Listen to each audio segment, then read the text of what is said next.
He was just a single dad trying to keep his daughter dry from the storm. But when he gave his only umbrella to the beautiful stranger huddled in a doorway, he never imagined she was a reclusive billionaire who had forgotten what kindness.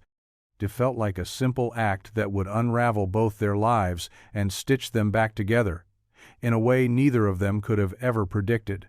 Before we dive in, hit that subscribe button and drop a comment. Where in the world are you watching from? The rain didn't just fall. It crashed against the city with a cold, indifferent fury, a relentless drumming that turned the afternoon sky to the color of a bruised lion stood under the flimsy awning of the closed newsstand, one hand holding his daughter's small mitten-clad, one the other clutching the strap of his worn messenger bag that held nothing but a half-eaten apple and a stack of overdue bills. His jacket, once a respectable navy blue, was now faded at the elbows and soaked through at the shoulders, the kind of dampness that settled deep into your bones and reminded you of everything you lacked: warmth, dryness, and the simple luxury of not having to count every single dollar. He glanced down at Maya, her face upturned to the storm, her eyes wide with the kind of innocent wonder that hadn't yet learned to associate rain with leaky roofs and bus fares. They had just left the downtown library where he worked shelving books for a wage that barely covered their cramped apartment's rent. It was a job he loved, a quiet sanctuary of stories and forgotten knowledge, but love didn't pay the heating bill and the red-lettered envelope from the landlord that had arrived that morning was tucked in his pocket, a sharp-cornered reminder of how close they were to the edge. He squeezed her hand, gently trying to transfer a warmth.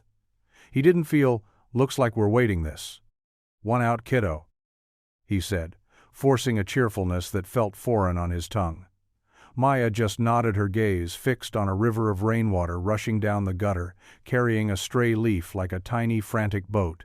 This was their life, a series of small, beautiful moments, stitched into a tapestry of quiet struggle. He protected her from the bigger picture, the way a thin coat protects you from a blizzard. Not perfectly, but with everything he had. That was when he saw her huddled in the recessed doorway of a high-end boutique whose windows displayed mannequins draped in silks and jewels that cost more than his yearly salary. She wasn't looking at the displays, she was staring out at the rain, her arms wrapped tightly around herself. A picture of polished solitude. Her clothes were simple, a camel-colored coat and dark jeans, but they fit with a kind of understated perfection that spoke of a world far removed from his own. She had no bag, no umbrella, no escape. Her hair, a cascade of dark silk, was already plastered to her cheeks, and the shiver that ran through her was visible even from across the street. Other people hurried past, heads down, collars up, a sea of black umbrellas bobbing in the gray light. But no one stopped. No one even glanced her way. It was the city's unspoken rule. You keep your eyes forward, you mind your own world. Liam watched for a second longer. Something in her stillness, her utter aloneness, struck a chord deep within him. He knew that feeling, not the loneliness of wealth, but the loneliness of being adrift in a world that wasn't built for you. He looked down at the umbrella in his own hand. Its handle was wrapped in electrical tape, and two of its spokes were slightly bent, giving it a perpetually lopsided grin. It was their only one, but it was dry. He let go of Maya's hand and told her to stay put for just a second. Before stepping out into the downpour, the cold rain hit him instantly, but he barely noticed his focus was on the woman who looked up, startled as he approached her eyes. A startling shade of blue were wide, with a mixture of confusion and a deep, guarded weariness. He didn't say much, just held out the umbrella. "Here," he said, his voice almost lost in the roar of the storm. "You need this more than we do."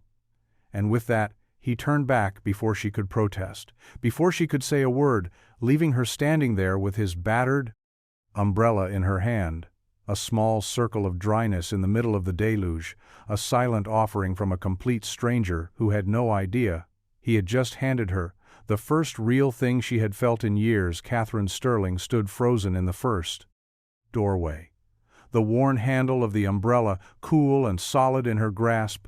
The rain hammered down around her, but inside the small circle of protection, the world was strangely quiet.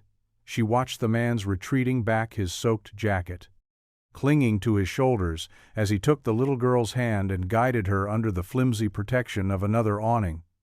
Further down the street, he never looked back. He hadn't waited for a thank, you hadn't lingered for a reward, hadn't even seemed to register that he had just done something extraordinary. He had simply seen a need and met it, an act so pure and uncalculated. It felt like a foreign language in the world she inhabited. Her world was one of transactions of carefully weighed favors and strategic kindness. People didn't give you something for free, they invested it, expecting a return. Her own father had taught her that lesson before she could even read, teaching her to see people not as souls but as assets or liabilities for years. That worldview had served her well. It had helped her navigate the shark-infested waters of boardrooms and shareholder meetings. It had given her the armor she needed to take over Sterling Global when her father's health failed, turning it into an even bigger titan of industry than he had ever dreamed. She was powerful, respected, feared, and utterly isolated. She had a penthouse that overlooked the entire city, a staff that anticipated her every need, and a phone that buzzed with requests from some of the most influential people on the planet. But she hadn't had a real conversation in months, one that didn't involve quarterly reports or market projections. She had walked out of a tense meeting that afternoon, needing air, needing to feel something other than the crushing weight of her own empire, and had been caught in the storm, a fitting metaphor for her life. She supposed she had been standing there for what felt like an eternity, feeling the cold seep into her bones, watching the person aboard city move on without her, a ghost in her own life. And then he appeared, a man with tired eyes and a gentle face who gave her his only shield without a second thought. It was a small thing, a battered umbrella with a taped-up handle, but it felt monumental. It was a crack in the glass wall she had built around herself, a sliver of light in the curated darkness she called a life. She looked down at the umbrella, then back at the man and his daughter, now huddled together a block away, their shapes blurred by the rain he had given her, a piece of his world, a world where people still looked out for each other. And for the first time, in a very long time, Catherine Sterling felt a pang of something she couldn't name. A deep, resonant ache that was 1 part gratitude and 2 parts envy. She wanted to know more about the man who carried kindness like it, weighed nothing at all. Liam hustled Maya the rest of the way home, the rain soaking through his thin sweater and chilling him to the bone. By the time they climbed the 3 flights of stairs to their apartment, his teeth were chattering, but he kept a smile plastered on his face, for her sake. Their apartment was small, the kind of place where you could hear the neighbors arguing through the walls, and the radiator hissed like a cornered snake. But it was home. It was filled with the scent of old books and Maya's faint crayon-scented presence. He stripped off their wet clothes, hung them over the shower rod, and wrapped Maya in the warmest, fluffiest towel they owned, which wasn't very fluffy at all. She didn't seem to notice. "That was a big rain, Daddy," she said, her voice muffled by the terry cloth. "Sure was, kiddo," he replied, running a hand through her damp hair. "But we made it." He didn't mention the umbrella. He didn't want her to worry, or to think they had given away something they couldn't afford to lose to him. It was a simple equation. A person was in need. He had something that could help. End of story. It wasn't a sacrifice, it was just what you did. But as he made them grilled cheese for dinner, standing over the stove in a dry t-shirt and worn sweatpants, he couldn't get the image of the woman out of his head. It wasn't her beauty, though she was undeniably beautiful. It was the look in her eyes, a deep, profound loneliness that he recognized because he saw a version of it in his own mirror. Every morning, it was the quiet grief of navigating a world that had taken something precious from you and left you to figure out the rest on your own. For him, it had been his wife taken by an illness that came on fast and left a hole in their lives that no amount of time could ever fully patch. He had been adrift for years, after learning to be both mother and father, learning to balance grief with the relentless demands of keeping a small child's world bright and safe. He had become an expert at pretending, at shielding Maya from the quiet desperation that sometimes gnawed at him in the dead of night. He had built a fortress of love and routine around her, and it had kept them afloat. But it had also kept him isolated. He didn't have time for friends, let alone romance. His world was his daughter and his books, and the constant low-level hum of financial anxiety. The woman in the doorway was a reminder of a world outside his own, a world of camel-colored coats and unspoken sadness, a world he had no business thinking about, and yet he did. He wondered who she was, where she was going, what storm she was caught in, that had nothing to do with the weather. He replayed the moment over and over. The way she looked up at him with those startled blue eyes, the way her fingers had brushed his as she took the umbrella. It was a fleeting connection, a moment of shared humanity in a city that often felt devoid of it. He knew he would likely never see her again. She was a ship passing in the night, a beautiful ghost in a rainstorm, but the memory of her lingered, a quiet, unsettling warmth that had nothing to do with the hissing radiator in the corner. Next day the sun returned weak and watery, as if exhausted from the previous day's outburst. Liam walked Maya to the bus stop, his hands tucked deep in his pockets. The air was crisp and clean, and the city seemed to have washed itself anew. But the feeling of the encounter lingered. He found himself scanning the faces in the crowd, searching for a glimpse of camel and dark silk. An irrational habit he couldn't seem to shake. At the library, the day passed in a quiet blur of shelving books and answering questions from patrons. His boss, Mrs. Gable, a woman with kind eyes and a spine made of steel, noticed his distraction. "Penny for your thoughts, Liam," she said, her voice raspy from a lifetime of whispered shushing. "You've been a million miles away all morning." He offered a weak smile. "Just thinking. About that leak in your ceiling, or the fact that our new budget means we can't afford to replace the 19th century literature section's carpet, which I'm fairly certain is now a sentient being?" she asked, with a wry grin. Liam chuckled. "A little of both, I guess." He didn't tell her about the woman. It felt too personal, too strange to put into words. How could he explain that a 2-second interaction with a stranger had unsettled him more than the threat of eviction?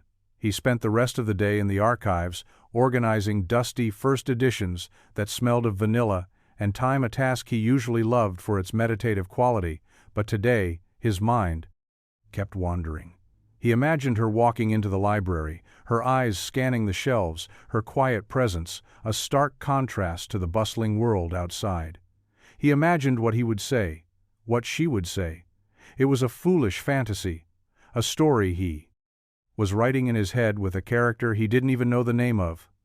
When he left work that evening, the sky was painted in shades of lavender, and rose. The city was settling into its nighttime rhythm, and the weight of his own life came rushing back. He had to pick up groceries, figure out what to do about the bill from the clinic for Maya's last checkup, and try to ignore the gnawing emptiness that had become his constant companion. But as he walked past the groceries conduit, same corner where he'd seen her, he slowed his steps. The boutique's windows were dark. Now the mannequins standing like silent sentinels in the gloom. He paused for just a moment, half expecting to see her there again, ridiculous hope that made his chest ache. He shook his head and kept walking, dismissing it as a momentary lapse in his carefully constructed reality. He was a man with real problems. He didn't have time for ghosts in camel coats, but the memory of her kindness magnet, her haunted gaze, had burrowed under his skin, and he had a sinking feeling it wasn't going to leave anytime soon. Catherine spent the next 2 days in a self-imposed exile within her own penthouse. The umbrella he had given her sat propped against the wall by the door, a stark and humble contrast to the minimalist art and polished chrome that filled her apartment. She had ordered her assistant to cancel all her meetings, citing a sudden illness, a lie that felt uncomfortably close to the truth. She was sick. sick of the endless performance, the crushing expectations, the suffocating loneliness of her life. She would stand at the floor-to-ceiling windows and watch the city move below a complex machine, of which she was a vital yet disconnected part. She thought about the man and the little girl. Their faces were etched into her memory, his tired but gentle eyes, her bright, innocent smile. They were a snapshot of a life so different from her own, a life that seemed to be measured in love and connection, not profit margins and stock prices. On the third day, she couldn't stand the silence anymore. She put on a simple pair of jeans, a gray cashmere sweater, and a pair of flat boots. A deliberate costume of normalcy. She grabbed the umbrella and walked out of her building, foregoing her usual driver and hailing a cab. A thrill of anonymity shot through her as she slid into the back seat. "Where to, miss?" the driver asked. She hesitated for a moment, then gave him the address of the main branch of the city's public library. She didn't know why she was going there. It was an impulse, a pull toward the one place in the city that felt like it might belong to his world, a world of quiet contemplation and shared stories. The library was a grand old building, a cathedral of knowledge, with soaring ceilings and the hushed reverence of a sacred space. She walked through the doors, the scent of old paper and floor polish enveloping her. She wandered through the aisles, running her fingers along the spines of books. Her own name had graced the covers of countless business magazines. She couldn't remember the last time she had read a book for pleasure. For escape, she found a quiet corner in the fiction section and sat down pretending to read. But her eyes kept scanning the room, searching for a familiar face. It was a long shot, a fool's errand, but she couldn't help it. And then she saw him. He was in the children's section on his knees, helping a group of kids build a tower out of oversized foam blocks. His sleeves were rolled up, revealing strong forearms, and his face was animated, with a patient, gentle smile. The little girl Maya was there too, her laughter echoing softly in the cavernous room. Catherine's heart gave a painful lurch. He worked here. Of course he did. It was perfect. It was so perfectly him. She watched them for what felt like an eternity, a silent observer on the edge of their sunlit world. He was so good with the children, so natural, so present. It was a quality she had rarely encountered in the men. She knew men who were always checking their phones, always looking over your shoulder for someone. More important to talk to this man was different. He was rooted, present, real. When the children's story hour ended, he stood up, brushing foam dust from his jeans, and his eyes swept the room. That's when he saw her. His smile faltered for a second, a flicker of surprise and recognition in his eyes. Catherine's breath caught in her throat. She hadn't planned this. She didn't know what to do, what to say. But it was too late. He was already walking toward her, his steps slow and deliberate. And the vast, quiet library suddenly felt as small and intimate as a whispered secret Lyme couldn't believe his eyes. It was her, the woman from the storm, standing there in the fiction aisle, looking just as lost and out of place as she had in that doorway. His heart hammered against his ribs, a frantic drumbeat in the library's hush. Had told himself it was a one-time thing, a fleeting moment that he had built up in his mind. But here she was, real and solid, and looking right at him. He walked toward her, his legs feeling strangely unsteady. He felt a sudden wave of self-consciousness, acutely aware of his worn jeans, and the faint stain on his shirt from Maya's juice box spill. Earlier that morning, what was she doing here? Had she come to return the umbrella? Was she looking for him? He stopped a few feet away from her, unsure of the etiquette for a situation like this. "Hi," he said, his voice coming out quieter than he intended. "Hi," she replied. Her voice was soft, a low melody that seemed to fit the space perfectly. I came to return this." She held up the umbrella which she had been holding at her side. He hadn't even noticed it. "Oh?" he said, reaching for it. "You didn't have to do that. I figured you might need it." "I'm Catherine, by the way," she said, offering a small, hesitant smile. "Him? That's a nice name." It's a good name, he stammered, feeling like a fool. The silence stretched between them for a moment, thick with unspoken questions. Just then Maya came, running up, her face bright with excitement. "Daddy, Mrs. Gable says we can get a new book about dragons." She stopped short when she saw Catherine, her head tilting in that curious way she had. "Who are you?" Catherine knelt down so she was at Maya's level, her smile turning genuine and warm. "My name is Catherine. What's yours?" "I'm Maya," she said proudly. "Are you my daddy's friend?" Liam's face flushed. "Maya, honey, that's not a polite question to ask." But Catherine just laughed, a sound like wind chimes. "It's okay, I'd like to be." She looked up at Liam, her blue eyes holding his. "If that's all right." Ham found his voice. "Yeah, of course it's all right." They stood there for another moment, a strange little trio, in the middle of the library. The world seemed to fade away, leaving just the three of them. In a bubble of quiet potential, Catherine's gaze was open, vulnerable in a way that disarmed him. She wasn't the untouchable ghost from the storm anymore. She was just a woman with a kind smile and a sadness that still lingered in the corners of her eyes. "I work here," he said, stating the obvious just to fill the silence. "I figured," she replied. "It suits you." Before he could ask what she meant by that, Maya tugged on Catherine's sleeve. "Do you like dragons?" Catherine's smile widened. "I love dragons, especially the ones that breathe fire." Maya gasped in delight. "Me too!" She grabbed Catherine's hand. "Come on, I'll show you the best one." And just like that, she was pulled away into Maya's orbit, led by a small, determined hand toward the picture book section. He watched them go. A strange mix of apprehension and something that felt dangerously like hope churning in his chest. He didn't know who Catherine was or what she was doing in his quiet world, but for the first time in a very long time, he felt the faintest whisper of a possibility that his story wasn't over yet, that maybe, just maybe, there was another chapter, waiting to be written the next week, unfolded like a dream, a series of small, perfect moments that felt both unreal and deeply grounding. Catherine started visiting the library. Almost every day she would arrive in the afternoon, just as Maya was getting out of school, and sit in a worn armchair in the children's section, pretending to read, but mostly just watching them.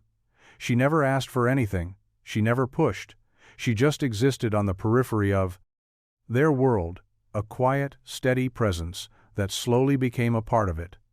Maya adored her. She would save her best drawings for Kat, as she had taken to calling her, and would regale her with long, rambling stories about her day at school. Catherine would listen with a rapt attention that made Maya feel like the most important person in the world.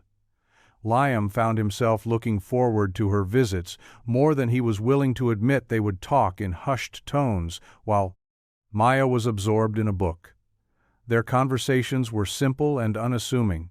He told her about his love for history, about the way the library felt like a time machine, about his dreams of one day owning his own small bookstore. She told him about her love for art, her travels to far-off places, her feeling of being untethered. She spoke of her life in vague terms, a demanding job, a need for a change of pace. He never pressed for details.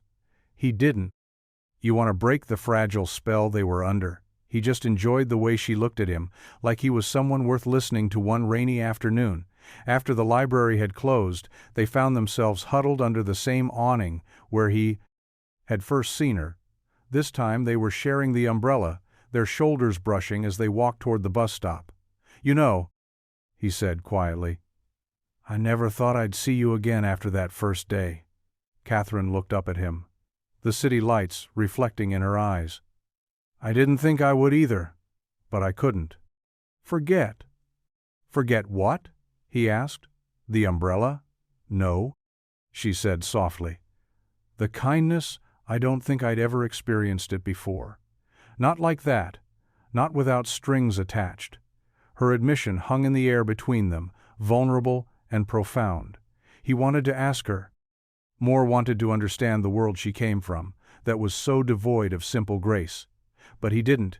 He just held the umbrella a little tighter, shielding her from the rain. As the bus pulled up, she hesitated before getting on. "Would you maybe want to get some coffee sometime?" she asked, her voice barely a whisper. "Outside of the library, I mean." Ham's heart gave a hopeful leap. "I'd like that a lot." As he watched the bus pull away, he realized with a terrifying clarity that he was falling for her. He was falling for a woman. He knew almost nothing about a beautiful enigma with sad eyes and a gentle soul, and he knew it was reckless. He knew he was setting himself up for a fall. But as he walked home in the Prostat rain, a slow smile spread across his face. For the first time in years, he felt like he was walking toward something. Instead of just walking away, the coffee shop was a small, cozy place tucked away on a side street with mismatched chairs and Pravolov.com. The rich aroma of roasted beans and cinnamon lime had chosen it, specifically because it was the opposite of the polished, sterile cafes that lined the main avenues. It was a place with character, a place that felt real. He arrived early, nervous energy buzzing under his skin. He had changed his shirt 3 times before settling on a simple gray Henley that was clean and unwrinkled. A small victory in itself, he sat at a small table by the window, watching the people pass by. Each one a story he would never know. He was so lost in thought that he didn't see her until she was standing right in front of him. "Sorry, I'm late." Catherine said, her cheeks flushed from the cold. "The traffic was a nightmare." "No problem, I just got here." He lied. Standing up to greet her, she was wearing a dark green sweater that made her eyes look even bluer. Her hair was down, falling in soft waves around her shoulders. She looked breathtakingly beautiful, and for a moment he forgot how to speak. They ordered coffee and sat in a comfortable silence for a few moments, just sipping and watching the world go by. "So," she said finally, "tell me something about you that I don't know." He thought for a moment. "I'm terrified of heights," he admitted with a sheepish grin, like, can't even stand on a chair, terrified. She laughed, a genuine musical sound that made his chest ache. "Really, the man who shelves books on the top ladder? That's different," he said. "That's for the sake of literature," she smiled. "Okay, your turn." He leaned forward. "Tell me your biggest dream." Catherine's smile faded slightly, her gaze drifting to the window. "I don't know if I have one anymore." "Everyone has a dream," he insisted, "even if it's buried." She was quiet for a long time, tracing the rim of her mug with her finger. "I guess," she said slowly, "I've always dreamed of having a small house by the sea with a big, messy garden where I can paint all day and not have to talk to anyone if I don't want to." The image was so vivid, so simple, and so at odds with the polished woman, he thought he was getting to know. "What's stopping you?" he asked gently. She gave a small, sad smile. "Life, I guess." He didn't push. He just nodded, understanding that some dreams were more fragile than others. They talked for hours about everything, and nothing: books, music, the gay percent. The way the city changed at night with each passing minute, he felt the walls around his heart begin to crumble. He was drawn to her quiet strength, her hidden vulnerability, her sharp intelligence. He was seeing past the beautiful face to the complex, wounded soul beneath, and it was a soul he felt a deep, inexplicable connection to as they left the coffee shop. The sun was setting, casting a golden glow over the city. They walked in silence for a few blocks, their hands brushing, occasionally sending a jolt of electricity through him. When they reached the corner where they had to part, he found himself not wanting to say goodbye. "I had a really nice time, Liam," she said, her voice soft. "Me too," he replied, his gaze holding hers. He wanted to kiss her more than he had wanted anything in a long time, but he held back. He didn't want to rush this, to break the delicate, fragile thing that was growing between them, so he just smiled and said, "I'll see you at the library." As he watched her walk away, He knew he was in deeper than he had ever been, and for the first time the thought didn't terrify him. It thrilled him. The weeks that followed were a blur of stolen moments and quiet discoveries. Liam and Catherine's bond deepened with each passing day. They fell into a comfortable rhythm: coffee on Tuesdays, walks in the park on Fridays, and long lazy afternoons at the HR library, where Maya would serve as their small chaperone, chattering away while they exchanged quiet glances over the tops of books. Liam found himself opening up to her in a way he hadn't with anyone since his wife. He told her about the crushing weight of his grief, the fear of failing Maya, the constant struggle to make ends meet. She listened without judgment, without pity. Her presence, a calm and steady anchor in the storm of his life. Catherine in turn began to shed her own layers of armor.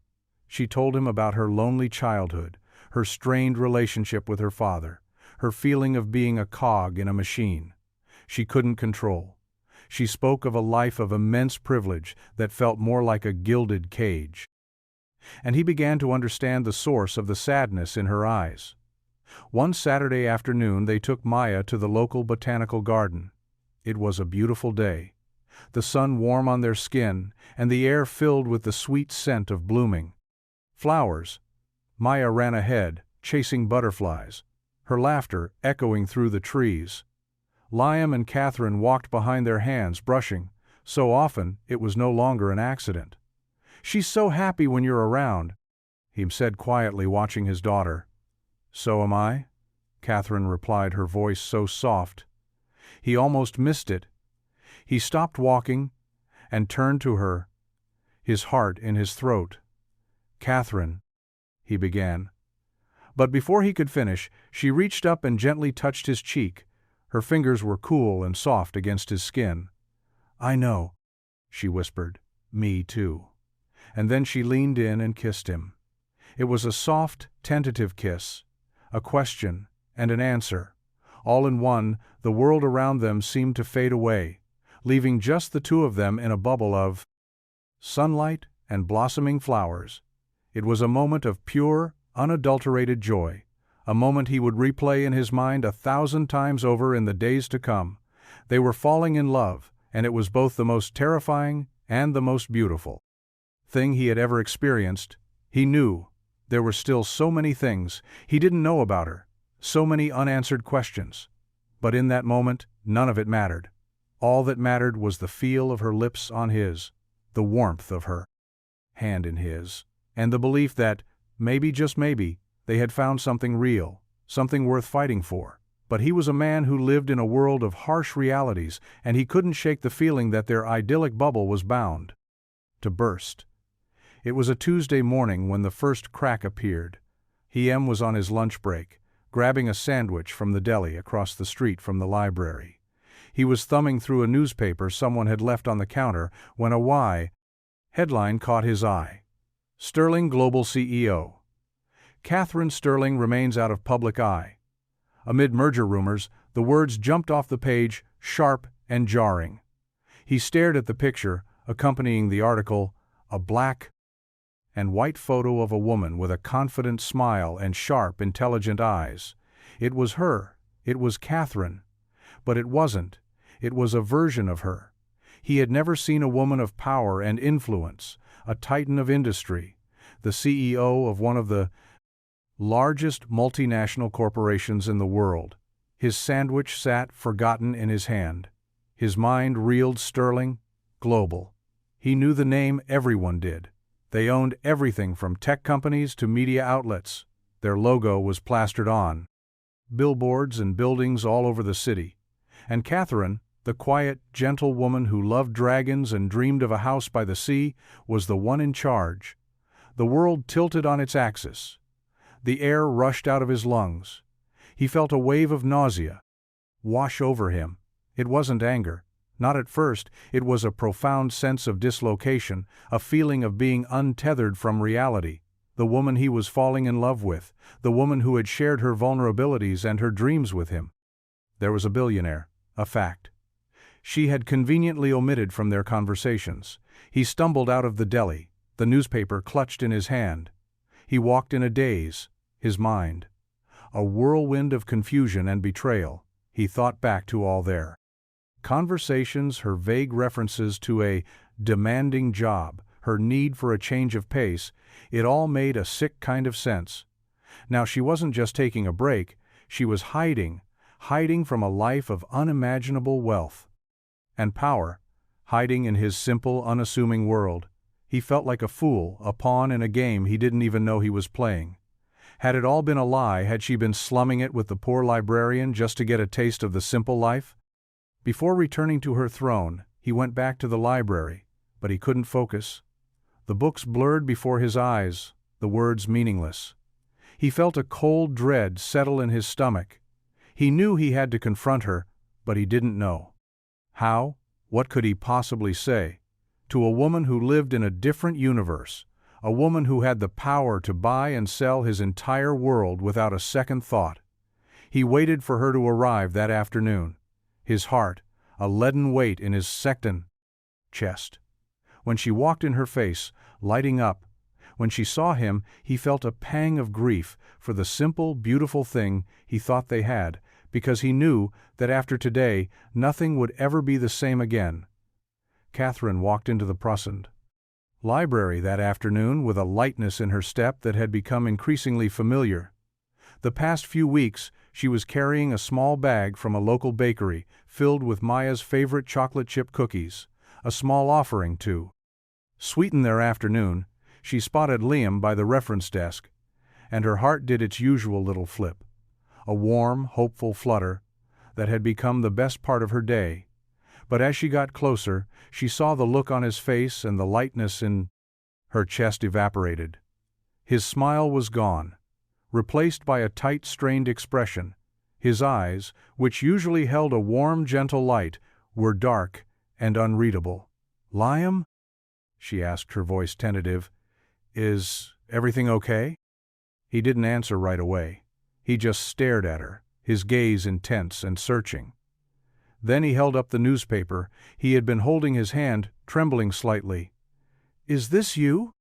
he asked, his voice low and steady. Catherine's blood ran cold. She saw the headline. The picture, her carefully constructed world of anonymity, shattered in an instant. "Liam, I can explain," she began, her voice pleading. But he cut her off with a sharp shake of his head. "Explain what, Catherine? That you're the CEO of Sterling Global? That you're a billionaire? That you've been lying to me this whole time?" His voice wasn't loud, but it was filled with a quiet, wounded fury that was more devastating than any shout. "I wasn't lying," she insisted. "I just didn't tell you." "What's the difference?"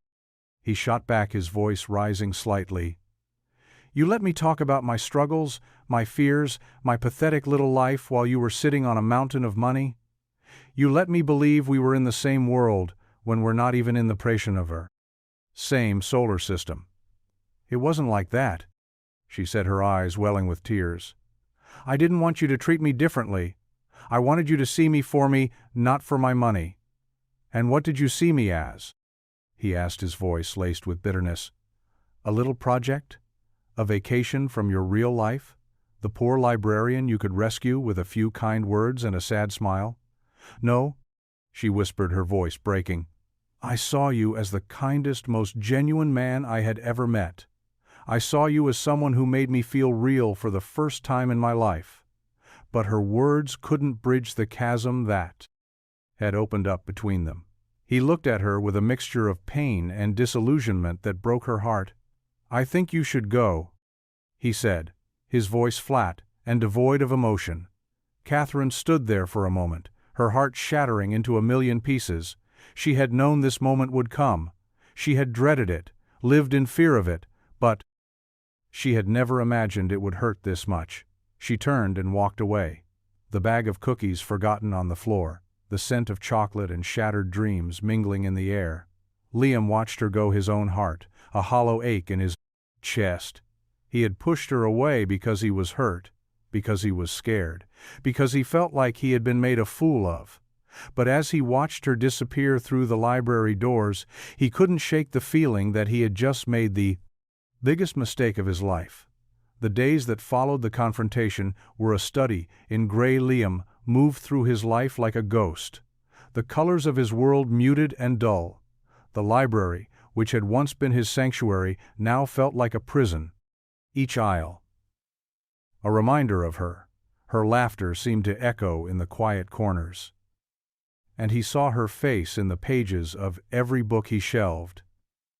He was consumed by a quiet, simmering anger, an anger that was directed as much at himself as it was at her. He was angry at her, for her deception, for the casual way she had stepped into his life and turned it upside down, but he was also angry at himself for his own naivete, for letting his guard down, for believing in a fairy tale that was never meant for him.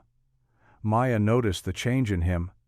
Immediately she was quieter, more subdued, her usual bright energy dimmed by his somber mood. "Is Kat mad at us, Daddy?" she asked one evening, her voice small and sad. "No, sweetheart," he said, his voice thick with unshed tears. "Kat's just busy."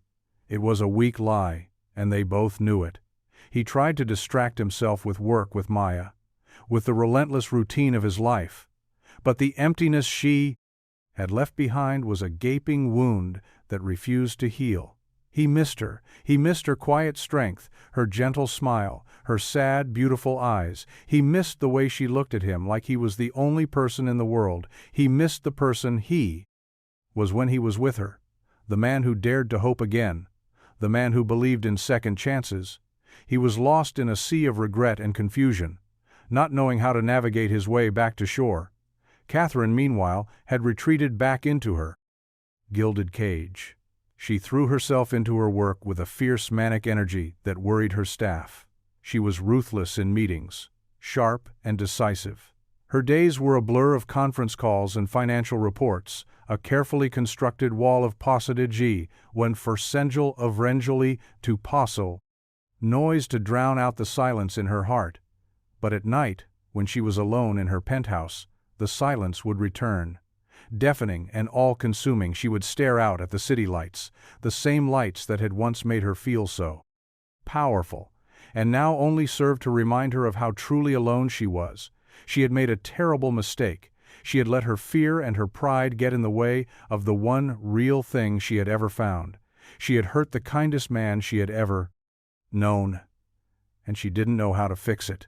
She had 1,000 resources at her fingertips. She could buy anything she wanted, but she couldn't buy back his trust. She couldn't erase the lie she had told with her silence. One evening, she found herself standing in front of the library.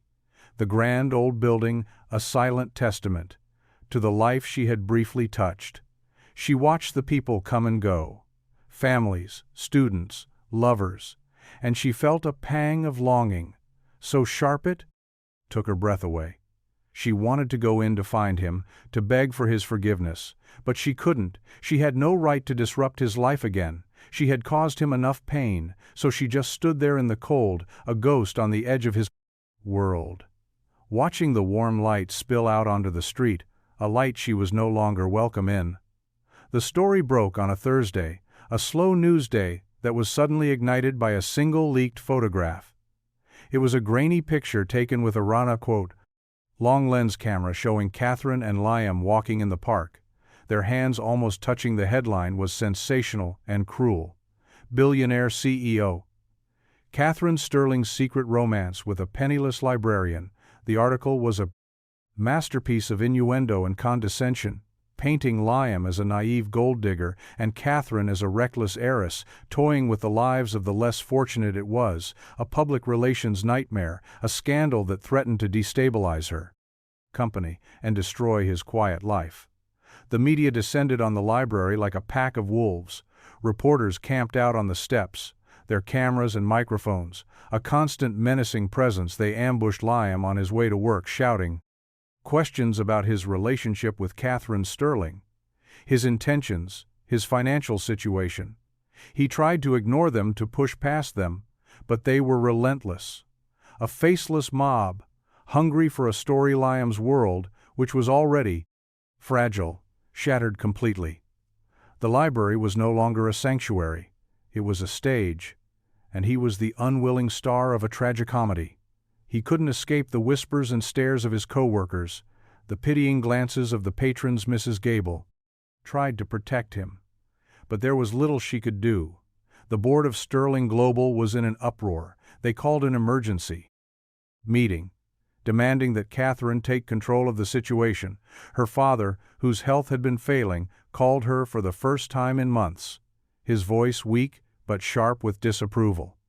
"You've made a mess, Catherine," he said. "A public, embarrassing mess. You need to fix it." The pressure was immense. Suffocating. Catherine felt like she was drowning in a sea of her own making. She had tried to escape her world, but it had followed her, and in its wake it had destroyed the one person she had ever truly cared about. He stopped answering her calls, her texts, her desperate emails. He had retreated into a shell of silence, and she couldn't blame him. She had brought this storm into his life, and he was now paying the price for her carelessness. One evening, unable to bear the guilt and the silence any longer, she drove to his apartment. She sat in her car across the street for hours, watching the light in his presence window. A small beacon of warmth in the cold, dark city. She saw him come home, his shoulders slumped in defeat, his face a mask of exhaustion. She saw Maya run to him, her small arms wrapping around his legs, a silent offering of comfort and love. It was a scene of such simple, profound love that it broke Catherine's heart. She knew then what she had to do. She had to disappear from his life. Completely. It was the only way to give him back his peace, the only way to protect him from the world she had so carelessly dragged him into. With a heavy heart, she started the car and drove away, leaving him to the quiet life. She had so thoroughly and unintentionally ruined Liam's life. Slowly began to return to a calm semblance of normalcy after Catherine left. The media storm eventually subsided. The reporters packed up their cameras and moved on to the next scandal, and the library once again became a quiet haven of books and solitude. But the silence she left behind was a different kind of silence, a hollow, aching void that seemed to echo in every corner of his life. He missed her with a fierce intensity that surprised him. He missed her laughter, her intelligence, her quiet strength. He missed the way she made him feel seen and understood. He was a man adrift again, but this time he was adrift in a sea of what-ifs and what-could-have-beens. Maya was the one who pulled him back from the brink. She was a resilient little soul. Her sadness over Catherine's departure slowly giving way to a quiet acceptance. She would still talk about Cat, sometimes her voice tinged with a wistful longing. But she did so with a strength and a wisdom that belied her years. "It's okay, Daddy," she said one evening as he was tucking her into bed. "Sometimes people have to leave even when they don't want to." Her words were a simple, profound truth that cut through his own self-pity and regret. He realized that he had been so focused on his own pain that he had neglected the one person who needed him the most. He had to be strong for her. He had to rebuild their world one small brick at a time. He started by focusing on the library. He threw himself into his work, organizing community events, starting a book club for seniors, anything to fill the empty hours and to bring life back into the space he loved. He also started writing again, a long-forgotten passion he had abandoned. After his wife's death, he would stay up late at night after Maya was asleep, pouring his thoughts and his feelings onto the page, creating stories of love and loss and redemption. It was a cathartic process, a way of making sense of the chaos in his own heart. Catherine, in the meantime, had returned to her role as the formidable CEO of Sterling Global. She was a woman on a mission, a force of nature who was determined to right the wrongs of her past. She restructured her company, implementing new policies that prioritized ethical practices and employee well-being. She started a charitable foundation dedicated to supporting education and the arts, pouring millions of dollars into underfunded schools and libraries. She was trying to use her power for good, to create a legacy that was about more than just profit, but it was a lonely existence, a life devoid of personal connection. She had built a fortress around her heart, and no one was allowed in. But she never forgot Liam and Maya. They were a constant ache in her heart, a reminder of a life she had briefly touched and then lost. She would sometimes find herself staring at a picture she had taken of them at the botanical garden, a candid shot of Liam, laughing, his head thrown back, his eyes crinkling at the corners. It was a picture of pure, unadulterated joy, and it was a joy she feared she would never feel again. One day, her assistant brought her a stack of mail, and in it was a small, unassuming book, a children's book with a simple hand-drawn cover. It was called The Girl and the Umbrella. She opened it and began to read. It was a story about a lonely girl who lived in a tall glass tower, and a kind man who gave her his umbrella in a storm, a man who taught her about kindness and love and the magic of a simple shared story. The words were beautiful and poignant, and they brought tears to her eyes. She turned to the last page and saw the author's name, Liam, a single name, a quiet testament to a story that was not yet over. The publication of The Girl and the Umbrella was a small, quiet affair. There was no big marketing campaign, no splashy launch party, just a few glowing reviews in literary journals and a slow-growing word-of-mouth buzz. It was a simple story, but it resonated with people. Its themes of kindness and connection, striking a chord in a world that often felt cold and disconnected. Liam was surprised by its success. He had written the book for himself, for Maya, as a way of processing his own grief and his own story. He had never expected it to find an audience, but it did, and with its success came a small measure of financial security, a relief that was so profound it almost felt unreal. He was able to pay off his debts, to fix the leaky roof in their apartment, and to even start a small savings account for Maya's future. It was a new chapter for them, a chapter of stability and hope. But even with his newfound success, a piece of him was still missing. He would often find himself thinking of Catherine, wondering where she was, what she was doing. If she was happy, he had sent her a copy of the book, a silent offering, a message in a bottle cast out into the sea of their shared past. But he had received no reply, and the silence was a constant reminder of the chasm that still existed between them. Catherine had read the book 100 times, her tears staining the pages. It was his voice, his heart, his story laid bare on the page, and it was a story that was as much about her as it was about him.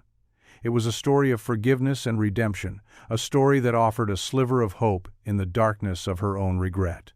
The book was a catalyst, a wake-up call she had been hiding behind her work, her philanthropy, her carefully constructed wall of professionalism, but it was a hollow existence, a life devoid of the one thing that truly mattered: love. She knew she had to see him, she had to tell him that she was sorry, that she had never stopped loving him, that she was ready to fight for a second chance. She booked a flight to his city, a one-way ticket with no return date. She was done with running. She was ready to face her past and to build a future. A future that she hoped still included him. She arrived on a crisp autumn day, the leaves on the trees, a fiery riot of red and gold. She walked to the library, her heart pounding in her chest. She didn't know what she would say, what she would do, but she knew she had to try. She opened the doors and stepped inside, the scent of old books and familiar memories washing over her.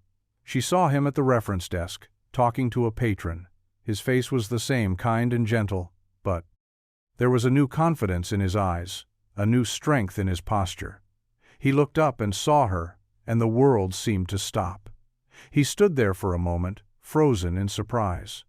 Then a slow smile spread across his face, a smile that reached his eyes and lit up the entire room. It was a smile of recognition, of forgiveness, of hope, and in that smile, Catherine knew that she was finally home. The library was quiet, the late afternoon sun slanting through the tall arched windows, casting long shadows on the polished floor. Liam and Catherine stood facing each other, the air between them thick with unspoken words and a shared history of pain and love. "You came back?" he said, his voice a low, gentle murmur. I had to, she replied, her own voice trembling slightly. I read your book. I was hoping you would.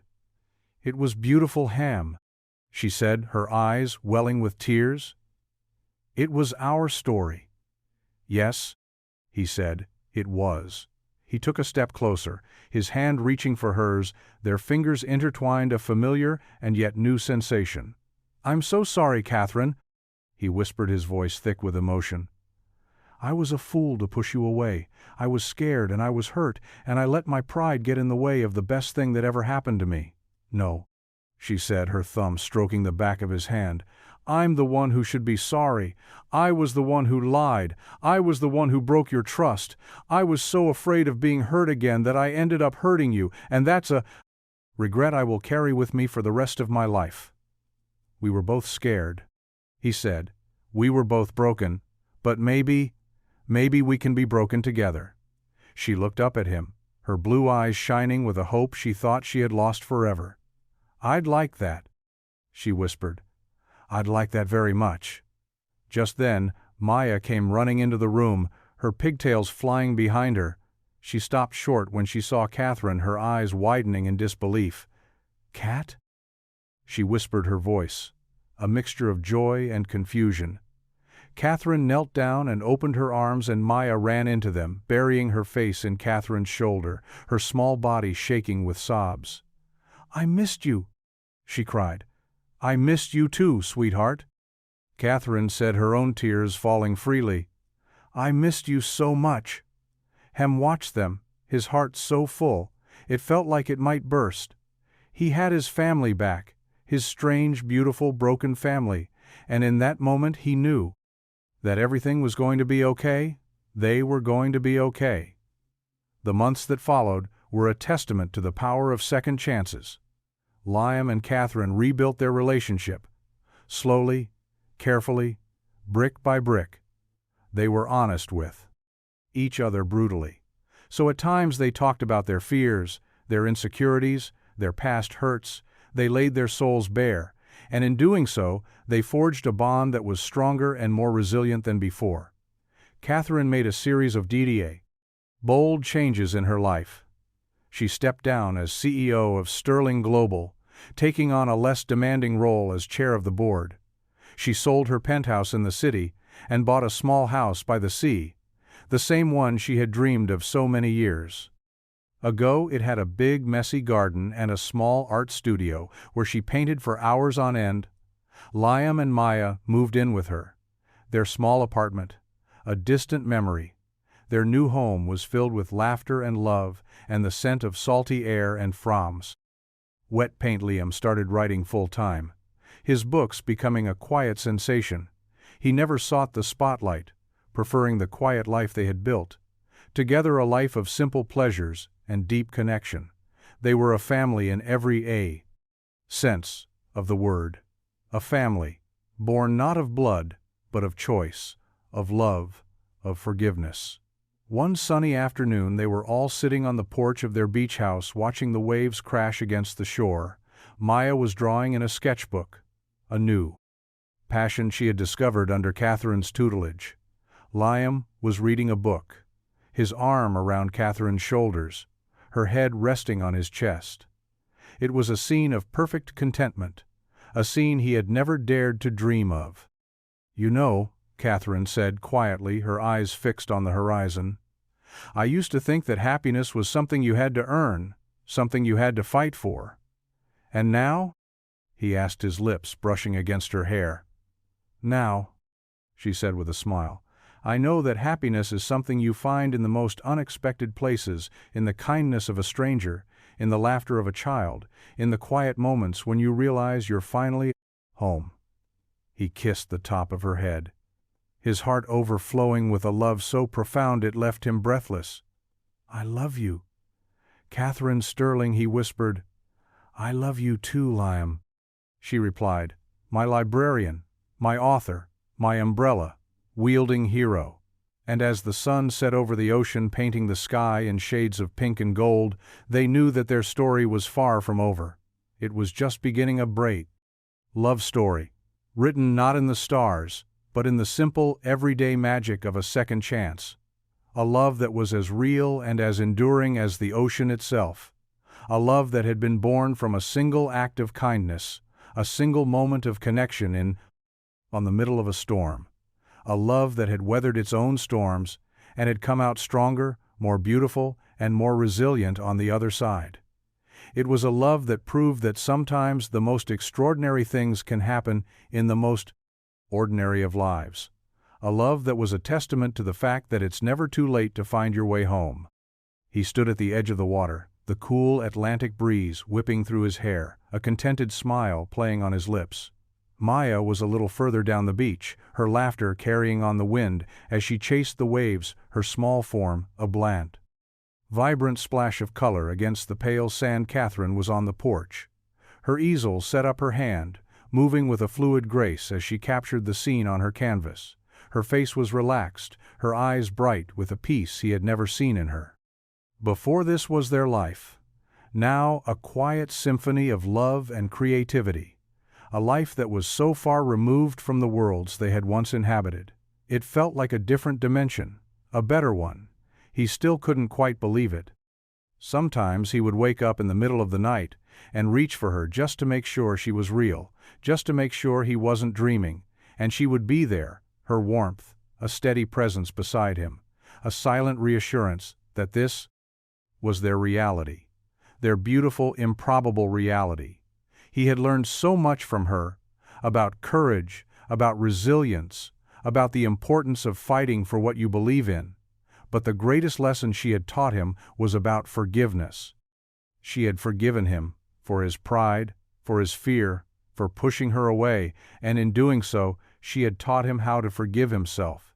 He had let go of the anger and the bitterness that had been weighing him down for so long, and he had embraced the future with an open heart, a heart that was no longer afraid of being broken because he knew that with her by his side, he could weather any storm.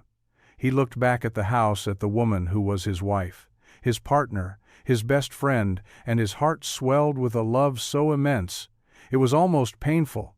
He was a lucky man, a man who had been given a second chance at happiness, a man who had found his soulmate in the most unlikely of circumstances. He walked back toward the porch, his steps light and sure. He came up behind her and wrapped his arms around her waist. Resting his chin on her shoulder, she leaned back into him, her body soft and pliant against his. "What are you thinking about?" she asked, her voice a low, gentle murmur. "I'm thinking," he said, his lips brushing against her ear, "that I'm the luckiest man in the world." She turned in his arms, her blue eyes shining with a love that mirrored his own. "No," she said with a smile, "I am." And as they stood there on the porch of their home by the sea, the waves crashing against the shore and the sun warming their skin, they knew that they had found their happily ever after. It wasn't a fairy tale ending. It was something better. It was real.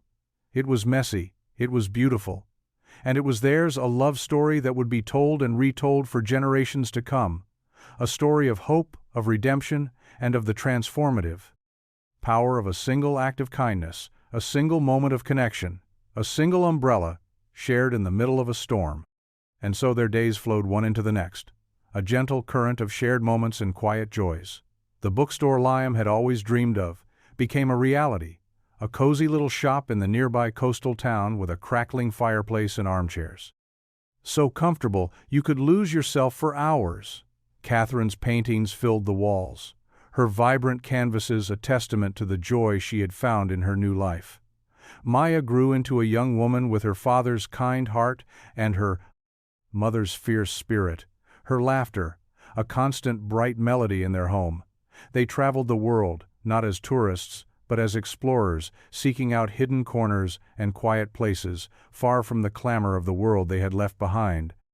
Built a life that was rich, not in material possessions, but in experiences, in love, in connection.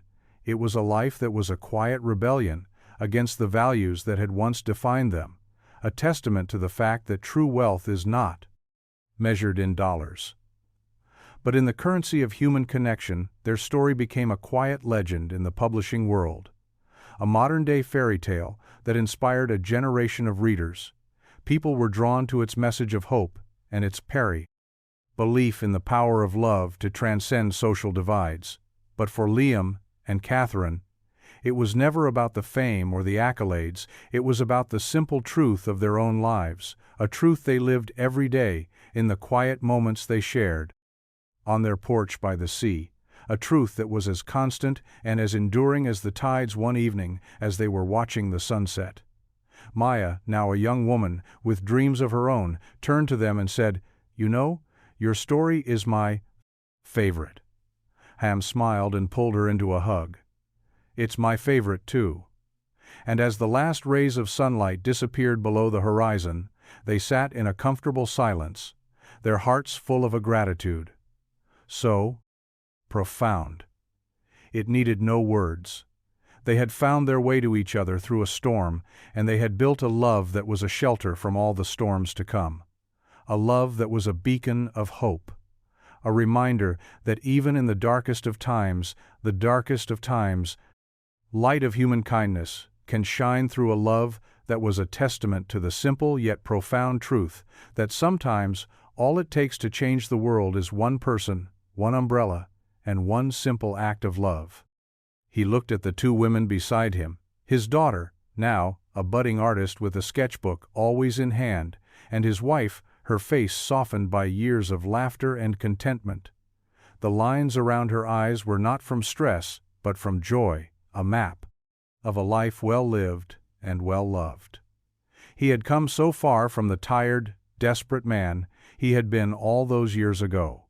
The man who stood in the rain with nothing but a broken umbrella and a heart full of fear.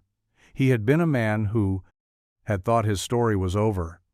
A man who had believed that happiness was a luxury he could no longer afford, but Catherine had changed all that she had shown him. That his story was just beginning. She had taught him to dream again, to hope again, to love again. She had been his anchor, his compass, his North Star. She had been his salvation. He reached for her hand, his fingers lacing through hers, a familiar, comfortable gesture that still sent a thrill through him. She looked at him and smiled, a smile that held a universe of shared memories and unspoken understanding. "What?" she asked, her voice soft and teasing. "Am I getting sentimental in my old age?" "No," he said, his voice thick with emotion. "I'm just grateful. Grateful for her, for Maya, for this life, for the second chance he had never expected to receive." And as the stars began to appear in the darkening sky, one by one, like tiny diamonds scattered on a velvet cloth, he knew that this was it. This was everything. This was the happy ending he had only ever read about in books. But it was his. It was real, and it was more beautiful than any story he could have ever written, a testament to the enduring power of love, the quiet strength of the human spirit, and the simple, profound magic of an umbrella shared in the rain. Their life was not without its challenges. There were still moments of doubt, moments of fear, moments when the ghosts of their pasts would whisper in their ears. But they faced them together, hand in hand. Their love, a shield against the blank, their 7-3 darkness. They had learned that true strength was not about being unbreakable, but about being willing to be vulnerable, to be seen in all your flawed and messy glory. And in that vulnerability, they found a connection that was deeper and more profound than anything they had ever known. Their home was a sanctuary, a place of peace and creativity, where they were free to be their truest selves. It was a home filled with the sound of laughter, the smell of paint, and the comforting presence of books.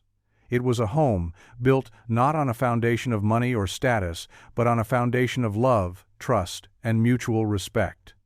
And as the years went on, their love only grew deeper, stronger, more resilient. It was a love that was a constant source of inspiration. A reminder that even in a world that can often feel cold and unforgiving, there is still beauty, there is still hope, and there is still magic.